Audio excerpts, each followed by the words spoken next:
Hi, I'm Samantha Hoover. And I'm Nick Birnie. Coming up on Ignite News, Mohawk College gets to compete in April's Eco Marathon. We have a little something scary coming up for you. Stay tuned. I'm Alex Turner, and coming up on sports, I'll let you know if you can expect to see the Toronto Raptors in the NBA playoffs. Coming up on entertainment, I'm Amelia Jaggard. One of Criminal Minds' favorite actors is leaving the show. I'll tell you about this and more later on the show. With the long weekend coming up, the Easter Bunny can expect to see some better weather while hopping into town. I'm Nick Chambrozik. More weather to come.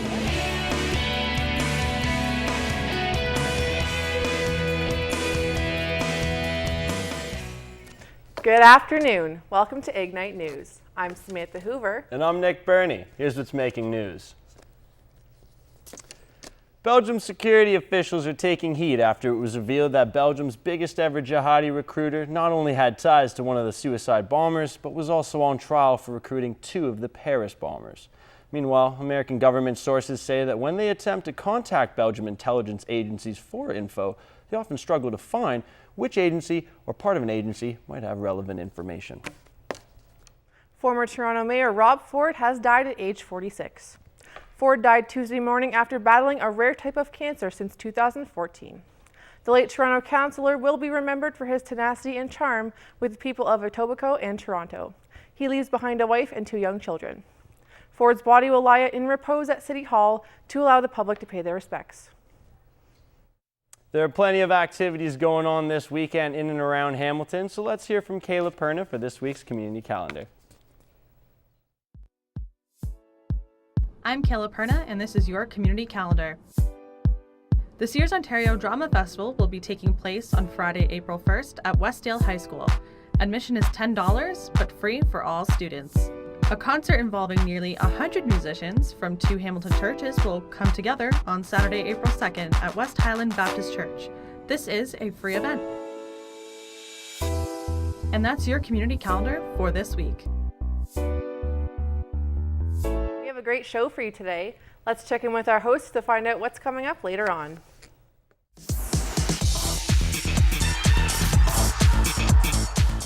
I'm Nick Birnie. Coming up on Ignite News, we'll be taking a look at what Mohawk should do with their pothole problem. Mohawk engineering students are entering the Eco Marathon competition for the first time. We will have more later on the show. Mohawk is one of the first colleges who will be competing in the Eco Marathon in April. This week on campus, they were collecting signatures to offset the cost of the competition. Comaderos takes a look at the event. We're displaying our electric car. It's like the unveiling event for the Shell Eco Marathon. The Shell Eco Marathon is a challenge for schools to build their own car, which can be either electric or gas powered. It's about who can build the most efficient car. We are building a battery electric vehicle for Shell Eco Marathon America 2016. And since September, we designed a vehicle with using a SolidWorks and a CAD program. And also we also designed electric components for our powertrain, which drives the three-phase motor. This year's competition is in Detroit, where there will be a city track extending about 10 kilometers. Each car will be evaluated by distance and energy used. So they attach a little meter onto your car. It's called a joule meter, and it measures the amount of joules that you use to go around the track, which is also funny because our lead mechanical engineer guy, his name's Jules. We're responsible for the controlling of the car. We got to practice that on certain conditions and be comfortable at certain speeds and being able to get out of the vehicle in terms of safety and all those procedures. Shell also mandates that we have to be very familiar with the car, and that helps being the mechanical manager as well. On the mechanical side, we deal with all of the stresses, strains, all of the computations in terms of loading and the dynamics of the car, steering, all that stuff. The electrical side, on the other hand, deals with the motor system, the propulsion, and the propulsion, the battery system that powers the car, and that sort of stuff. And it's our first year doing the competition, so our goal is just to compete and finish the course, and then that the team would continue to build and learn, because there's a lot of universities like from big places in the States like Harvard, or have Waterloo from Canada. So these are big engineering schools who've been doing this for a while. For Ignite News, I'm Kyle Medeiros. Let's see what's happening in the comic book world down at Big B Comics. This week we're going to take a look at all kinds of new hot comics, graphic novels, and toys that are relevant in the comic book world. So this week we got tons of great new product coming in. First and foremost, we have the 3-pack for the Pops, which features the Rancor, Luke, and the Slave Dancer Ula. Last time we were talking about how they had the Batman and Superman Pops. They finally have come in. Last time we featured Aquaman and Wonder Woman. Now we finally have the big two of Batman and Superman that just came out this week. So once the film hits next week, I'm sure these are going to fly. On the comic side of things, we have a few new series. First and foremost is International Iron Man. It follows the exploits of Tony Stark about 20 years ago and builds on the mystery surrounding who his real birth parents are, as well as Black Widow, just launched. It shows Marvel's commitment to pushing female heroes up to the forefront. So, you know, again, swing by and grab this one if you can. And then lastly, we have the brand new Archie relaunch that just occurred earlier last year. They restarted Archie with an all-new #1, and they gave him a makeover to make him more appealing to the current generation of readers. So he's, you know, less freckly, more handsome, and they've kind of glossed over all those characters, but they're still very recognizable. You know, it's still the Archie and Jughead, Betty, Veronica that you all recognize and know. Tune in next time to check out all the new comics, graphic novels, merchandise, and everything else you can think of that's hitting the comic book world that week. Today's weather was a shock to the system. I wonder what's in store for the weekend. So let's go to Nick Jambrozik for our weather report. Nick?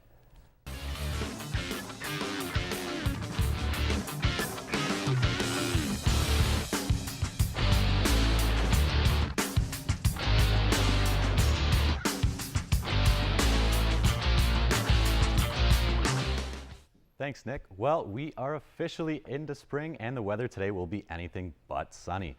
Throughout Hamilton and the GTA, we had some freezing rain this morning, which turned into rain this afternoon. And schools in Halton and Peel have been closed today due to the icy conditions. But if you do have to get out on the roads, please make sure you drive carefully. Temperatures will be around -2 in the GTA, and in London and down farther southwest in Windsor, temperatures are getting a little warmer at around 4 degrees, and some better conditions with a bit of light mist. Now moving into Hamilton weather for the next 24 hours. This evening for Hamilton, the rain should be ending later tonight and then move to cloudy with a 60% chance of showers. Overnight, we can see the temperature rise a little bit, and by morning, we can expect to see more showers with a high of 6 degrees. Now let's take a look and see what the next 5 days have in store for us. Moving into the long weekend. All of the little ones are getting ready for the Easter Bunny to come to town, but it might be hopping around in some puddles since we can expect to see more rain. Friday with around 5 to 10 millimeters. It looks like Saturday will be your best bet if you plan on doing an outdoor Easter egg hunt. The sun will be out and it will be a high of 7 degrees, so take advantage of the clear skies. Sunday is looking a lot like Friday with a 40% chance of showers, but we do start off the week right on Monday with some sunshine and a high of 7 degrees. Tuesday will be much of the same with a high of 6, and that's all for your weather. Let's talk to Alex and find out what's happening in sports.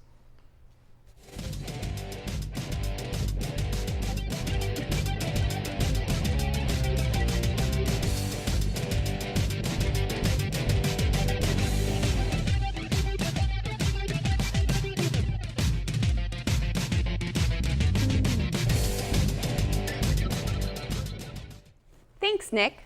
Former player turned broadcaster Joe Garagiola has passed away at the age of 90. Garagiola played 9 MLB seasons as a catcher for teams like the Pittsburgh Pirates and the Texas Rangers.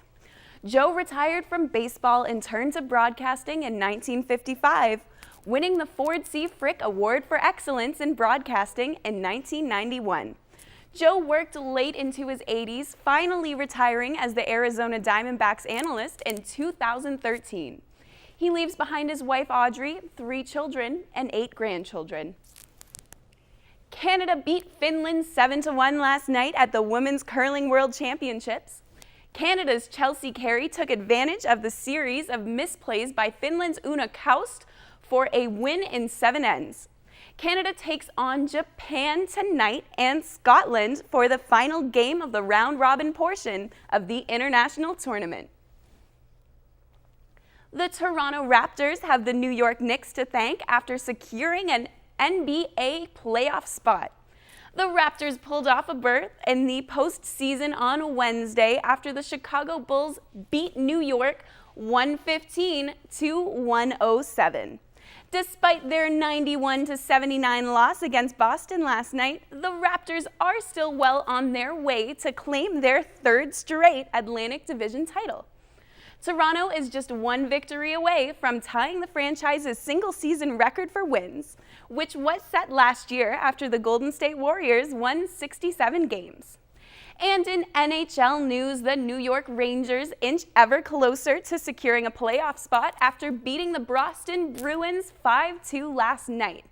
Matt Zuccarello, JT Miller, Derek Stepan, Rick Nash, and Derek Brassard all scored for the Rangers, handing Boston their fourth straight loss. Tonight, the Leafs take on Anaheim at the Air Canada Centre. The Vancouver Canucks play the Predators in Nashville, and the Habs face off against the Red Wings in Detroit. Now, back to the news desk. There are lots of misconceptions associated with Tourette's syndrome. Tourette's Canada is working, though, to raise awareness about the reality of Tourette's one step at a time. Liam Graham has the story. The Hamilton Halton Niagara chapter of Tourette's Canada hosted its 8th annual Trek for Tourette's event at the Valley Park Arena and Recreation Centre in Stony Creek. The event was hosted this past Sunday, the 20th, and dozens of people came out to participate and learn more about the disorder. Chapter President Sophia Dick says the disorder is misunderstood and that the chapter is working to educate people and give recognition to those who live with Tourette's every day. The biggest myth, I would say, is that Tourette's syndrome is a swearing disorder, and it's not. Tourette's syndrome is a neurological disorder that people have involuntary movements and sounds, which could be coughing, twitching of the nose, words repetitively, eye blinking, shoulder shrugging, all sorts of things like that. The disorder affects 1 to 3% of people around the world, and the chapter has raised over $40,000 through events, sponsors, and activities such as raffle draws. A portion of the money goes towards planning more events, while the rest goes towards their national office. The walk began on Paramount Drive and looped onto Winterberry Avenue for the return to the arena. Chapter treasurer and participant Andrew Hamner thinks the walk spreads a positive message of support for those that live with the disorder. This is the 5th Trek I've done. We call it the Trek, and it's usually held in the last or second last weekend of March on a sort of a crisp, cool day. I think that's done intentionally just sort of to get a feel of what it's sort of battling the elements, which people, if you talk to people who have Tourette's, they tend to find, the challenges associated with it. You can have your challenging days. We usually rent a space like this, a gymnasium or a recreation center or a hall. People who are involved invite their friends and family out. We have some food. You get some exercise. Create a sort of general awareness about TS and what it means to be friends and family and to actually have it. Reporting for Ignite News, I'm Liam Graham. As winter turns to spring here at Mohawk College, drivers' worries have gone from slippery conditions to bumpy roads.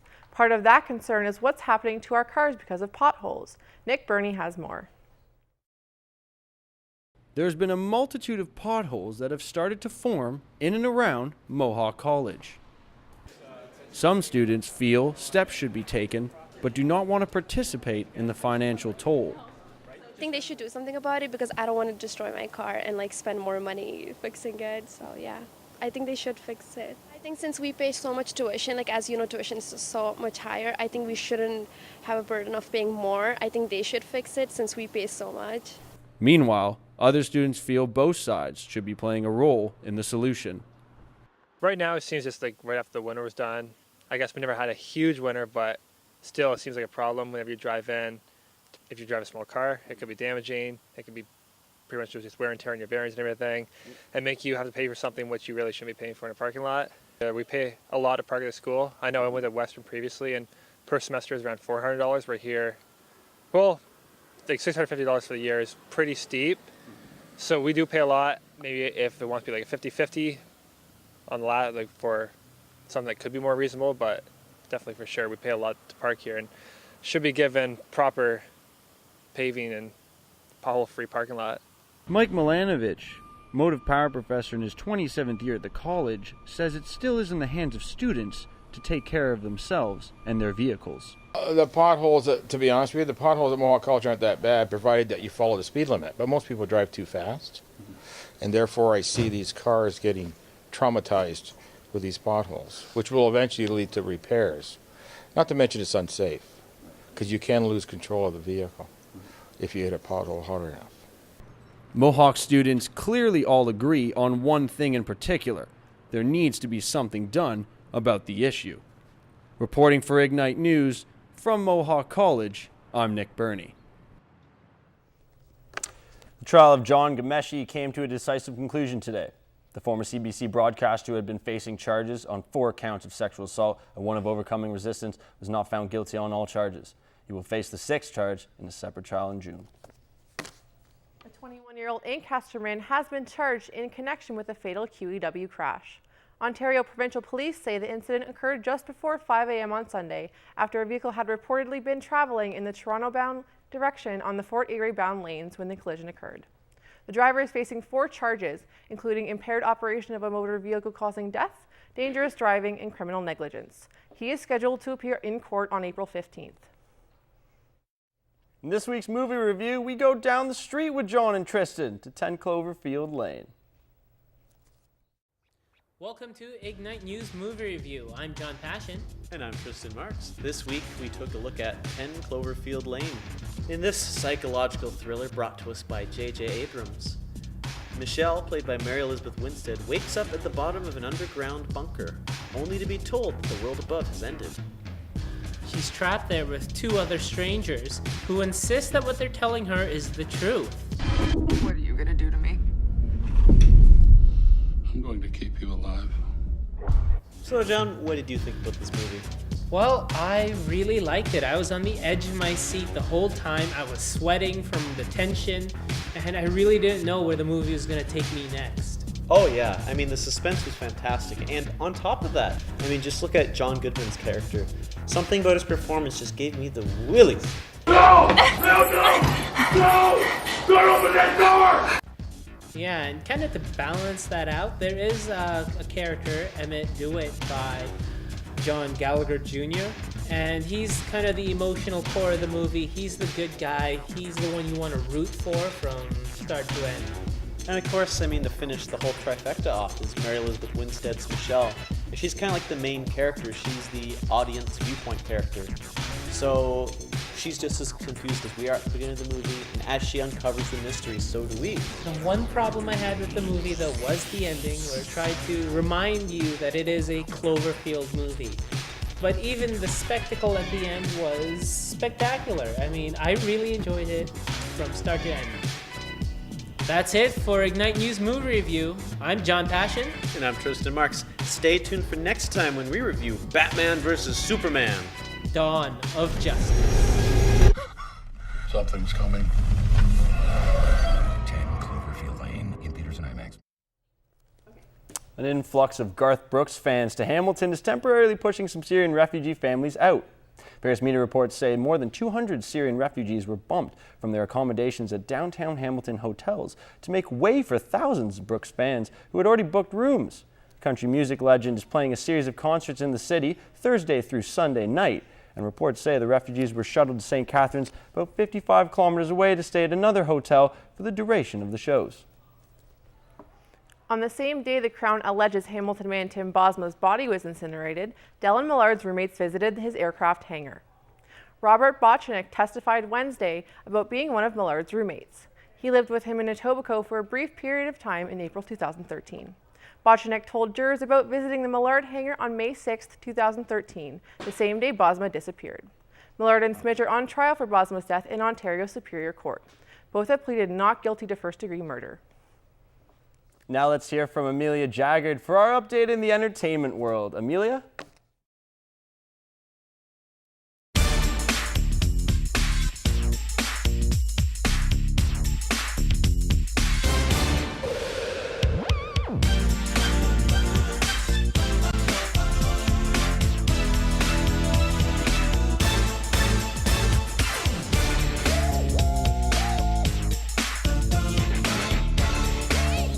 Dancing with the Stars co-host Erin Andrews' Peeping Tom lawsuit may not be over just yet.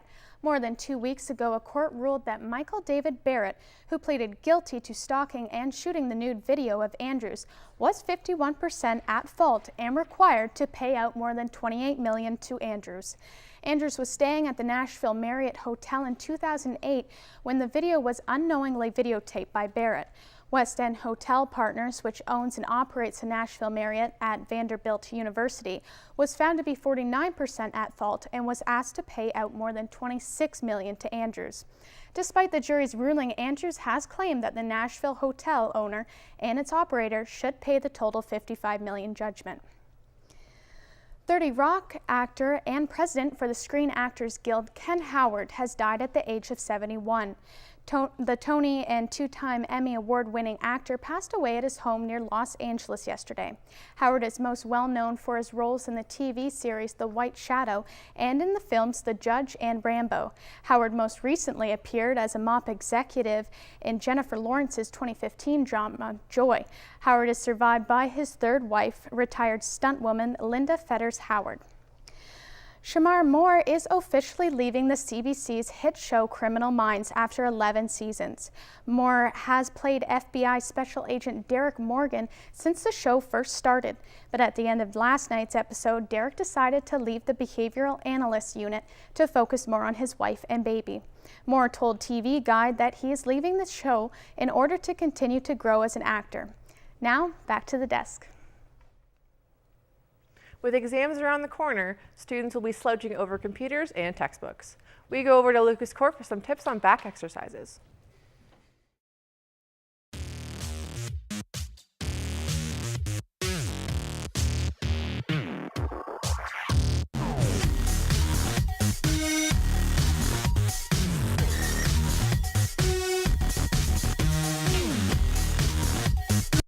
Hi, I'm Lucas Court, fitness enthusiast and student here at Mohawk College.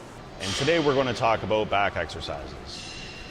So taking care of your back is extremely important. From everyday activities, we're using our back constantly. And when back injuries occur, we could be out of work, we can be out of any type of activity going on in our lives. So working out your back will help improve your posture and will also improve your breathing capacity. Together, these will increase your performance overall. So the first exercise we're going to be demonstrating is the deadlift. The deadlift is one of the most important exercises because it's a heavy compound movement. Not only does it work out your back, but it works out your entire body. First, you want to start by planting your feet firmly on the ground about shoulder width. You also situate your hands about shoulder width as well. First, you squat down and keep your core tight, and when you rise, don't arch your back. During the lift, you should exhale. While you're putting the weight back down, you should inhale. The next exercise we'll be demonstrating is the cable row. First, you want to sit on the bench and put your feet on the place marks. Grab the handle with both hands and keep your back straight. During the pull phase, you want to exhale, while inhaling during returning it to its starting position. When you get to the end of the pull phase, flex your back, and while you return it back to the starting position, make sure you get a good stretch. This has been Lucas Court, talking about back exercises. A twice convicted child sex offender has admitted to yet another sexual offense involving a boy who he hired to clean his home. Yet Daryl Kolek will be freely walking the streets of Hamilton by dinner time tonight. Kolek pleaded guilty Wednesday on one count of invitation to sexual touching. Two 11-year-old boys were invited to his ground floor Wellington Street South apartment about a year ago. Kolek paid them each about $10 for cleaning his kitchen. However, when Kolek asked one of the boys to show him their genitals, the boys fled the apartment and then advised one of their mothers, which eventually led to the auto mechanic's arrest. Starting in July, Hamilton will be the proud owner of a Nikola Tesla Boulevard. The city is renaming part of Burlington Street just east of Ottawa Street to the QEW. Tesla was a renowned inventor known for the alternating current, and his theories also contributed to the development of things like modern radios and x-rays. The Nikola Tesla Educational Corporation, the group behind the name, plans a ribbon cutting for July 10th. There will be a celebration closing the boulevard to follow. Food comes in all shapes and sizes, but what's the strangest thing you've eaten? Bacchus Omar asked that exact question to Mohawk students for our question of the week. Dolphin was pretty good as well. Yeah, that was kind of rare. Of course, I ate worms as a kid, so who doesn't eat worms as a kid, right? But yeah, definitely horse was the weirdest one. Because, I mean, you don't really know what horse tastes like, right? It's kind of weird. And dolphin was kind of an experience I chose, so I was like, why not? Okay, thanks. That's it. No problem. Anytime. Probably onion-flavored ice cream. I was in Vancouver. It was a weird time. It's odd. Thanks. That's it. Perfect. Well, one time I was really hungry and I saw this cockroach and I just decided to eat it. Was that the strangest thing of the day?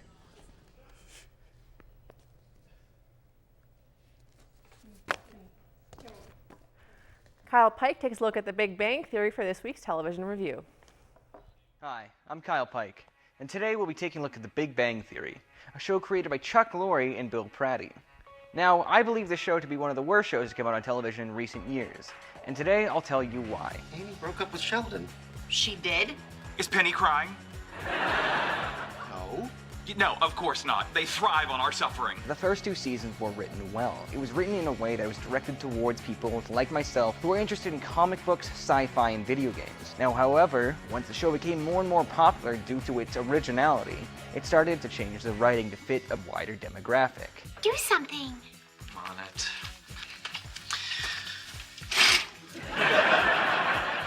The show's plot varies episode to episode, whether it's seeing the latest sci-fi movie or trying to seduce the hot new girl in the apartment. The dialogue itself was essentially an exaggeration of how they believed geeks and nerds to look at things. Would you like to keep your videos more steady? Henry's in Ancaster has the answer. Hello, this is Peter from Henry's in Ancaster.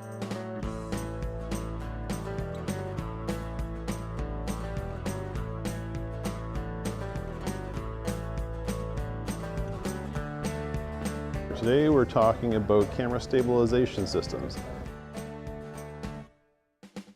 This is the Cameron VS700 stabilization system and monopod. It works similar to a glide cam or Steadicam handheld rig, has counterweights, holds up to a 5 kilogram camera, and it also converts into a monopod. So when you're adjusting your lenses or trying to do your counterbalances, this extends out and it will freestand on the ground about 4.5 feet tall, and allows you to freestand it when it's balanced correctly. Let it go, let the camera sit while you're resting between takes, because if anybody's used one of these before, it can get quite physically straining using these for extended periods of time.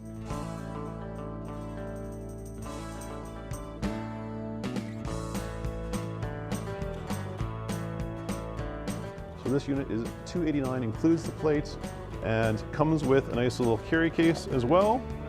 And that's the Cameron product, the VS700, Henry's exclusive. Thank you very much. That's all for Ignite News today. For more news coverage, check out our website at ignitenews.ca or follow us on Twitter at IgniteOnline. I'm Samantha Hoover. And I'm Nick Birnie. Thanks for watching.